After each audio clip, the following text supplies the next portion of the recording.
हमारे रिपोर्टर नुमान हसन लगारी की रिपोर्ट के मुताबिक मीरपुर खास कपरो स्टॉप मारवी कांटे के पास मेन रोड ब्लॉक करके एहतजाज किया गया। एहतजाज करने वालों में आबादगार शहरी, सिविल सोसाइटी और दीगर अवाम भी शामिल थी।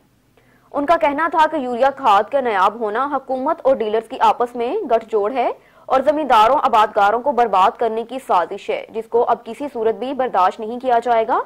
जबकि हुक्मरान सिंध अपने मनपसंद लोगों को चोरी छुपे यूरिया खाद मैसर कर रही है और अवाम को ब्लैक पर भी यूरिया खाद नहीं मिल रही, जो कि सरासर गैर कानूनी और अवाम दुश्मन है।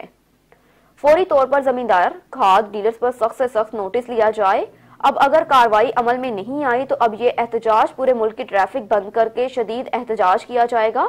एहतजाज करने वालों के रहनुमाओं में प्रोफेसर अब्दुल अजीज पंवर, जलाल मरी, उस्मान मरी, हजूर बख्श मरी, मिर्जा मरी, अल्लादाद मरी और दीगर भी शामिल थे। बेटों ने मां के साथ मिलकर सगे बाप को इंतहाई बेदर्दी से कत्ल कर दिया। पुलिस ने सफा कातिल गिरफ्तार कर लिए।